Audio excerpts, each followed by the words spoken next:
The Braves are set to take on the Phillies in game one of their weekend series. This is your 10-minute scouting report for today's game.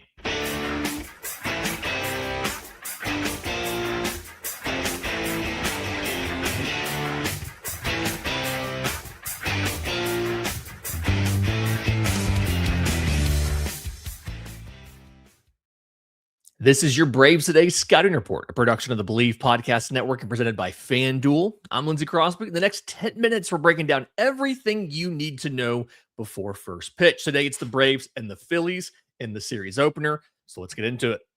Atlanta Braves have sent out what is, at this point, their everyday standard lineup. The only adjustment that they've made to this recently have been to swap Mauricio Dubon and Michael Harris, where Michael Harris is batting ninth. Exact same today. Acuna, Baldwin, Olsen, Riley, Albies, Yastrzemski, Dom Smith, Mauricio Dubon, Michael Harris are the 1 through 9. The Phillies are responding to Atlanta having a lefty on the mound with their standard lineup against lefties. So Trey Turner leading off, playing shortstop, right-handed hitter, back-to-back lefties, Kyle Schwarber at DH, and Bryce Harper at first.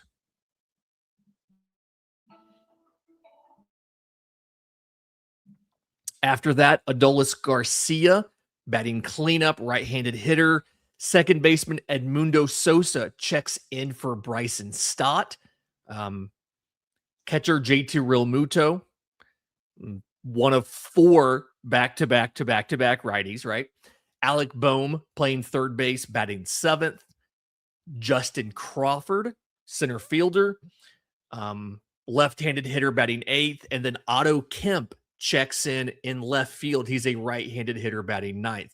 I imagine Brandon Marsh will swap into this game as soon as Perez is out of this game. He'll probably pinch hit for Kemp and stay in the rest of the day. Kind of like how Atlanta does with Mike Yastrzemski against lefties, how they like to get him in the game as soon as that lefty is out. Taijuan Walker is the starter for the Phillies. Really interesting how he has been not good at all this year. 7.36 ERA. The expected ERA, 6.57. The field and independent pitching, 6.51. He has a 16.9% strikeout rate, a 9.9% walk rate, and a 5.6% home run rate. Very low strikeout rate, worse than average walk rate, and a very high home run rate so far this year.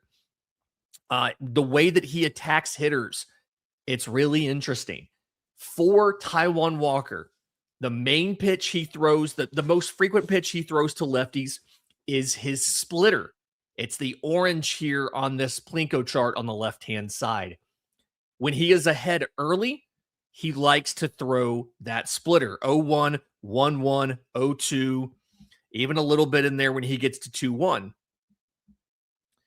When he needs a strike, however, you look at 2-2, 3-0 is almost always a fastball count for everybody. He goes to the cutter in that situation. But when he needs a strike, 3-2, 3-0, things like that, he's, even 2-0, he's throwing a lot of fastballs. So if the Braves get a strike on them to open the at-bat, odds are they're going to face a splitter. If the lefty can get ahead, it's a lot easier for them to avoid that splitter for the rest of the at-bat until Walker gets back into it. Braves that hit splitters well last year, I want to point out, Austin Riley and Matt Olson. Matt Olson's run value per 100 pitches is plus 2.3. Austin Riley's run value per 100 pitches is plus 6.7. Riley's been very good against splitters. So if Riley gets down early, you feel good about his ability to come back in the at-bat. For right-handed hitting, it kind of feels like Taijuan Walker's playing for a ground ball. When you look at what he does a lot, in most situations, it's sinker slider. for righties, 33% sinker, 26% slider, and then the cutter. Taijuan Walker is looking, if I mean, he would obviously he would love whiff, right? And on 1-2, he's throwing the slider and the curveball trying to get whiff. But a lot of what he's trying to do against righties is just get weak ground ball contact. So the Braves have opportunities to put balls into play here.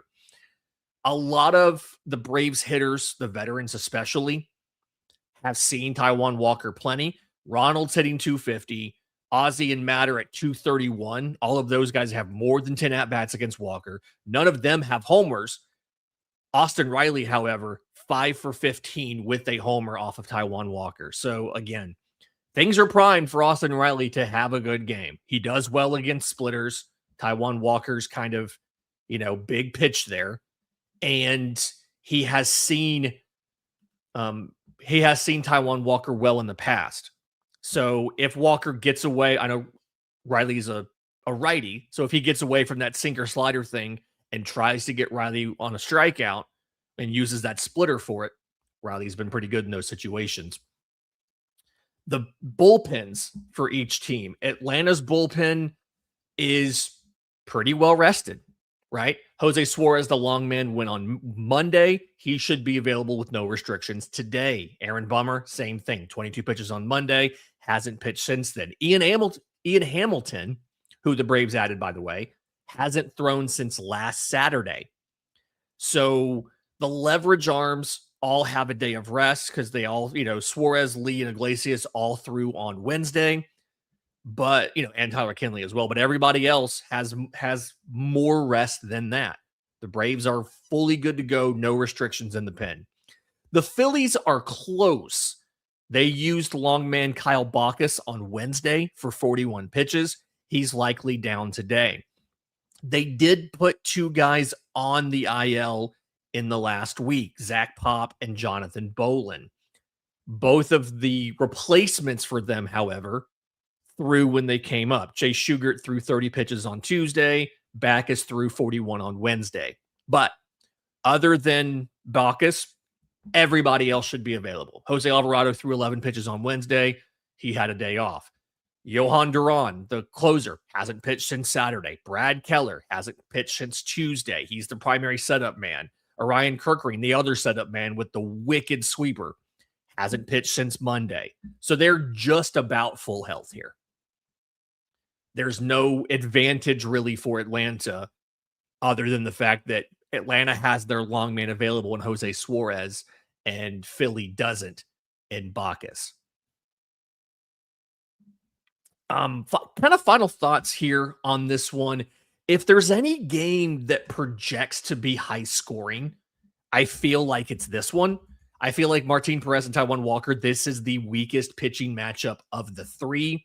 Braves Today sponsor FanDuel kind of agrees here. They have Atlanta favored by 1.5 in Philly. The over-under is 9.5 runs. So they have this game a little bit higher scoring than tomorrow when you have Chris Sale on the mound. You have, I believe it's Jesus Luzardo. That is Philly being favored in game 2. And the line is 7 total runs. So they think this one's going to be higher scoring. I do think because Philly's bats have been so cold recently, I do think strictly from that perspective, the Braves have a good chance today. I do think them being favored is probably the right call here. I do think that both bullpens are going to be important. I don't necessarily trust either starter to go very deep. I don't think Perez is going to be a changeup dominant pitcher. I just don't see Martín Pérez lasting incredibly long in this game. His primary pitch, he's a 60% sinkers to left-handed hitters. Do you know who was the 11th best hitter in all of baseball against sinkers last year? Kyle Schwarber. The number 2 pitch for Martín Pérez against lefties is a changeup, 28% usage. Do you know who Philly's best hitter against changeups was last year? Kyle Schwarber. It feels like Kyle Schwarber is going to go yard tonight. He's really good against both sinkers and changeups, and that's what Martín Pérez throws to lefties. I just don't necessarily see this being a very long start by either starter. And so whichever bullpen can come out of today the best, one has a chance to win today, but two is better set up for the rest of the series. And there's a live comment here. Just walk Schwarber every time up. I wouldn't complain. I wouldn't complain if you just, if you had an open base, if you were like, you know what? Sure. We'll take our chances with Bryce Harper instead of Kyle Schwarber. We'll see what happens. That's your Braves Today Scouting Report. If you want the deeper analysis, the lineup breakdowns, and everything behind the numbers, make sure you're subscribed to Braves Today. Enjoyed the game. We'll be back after it with the postcast over on Locked On Sports Atlanta and today's 3 things over at bravestoday.com.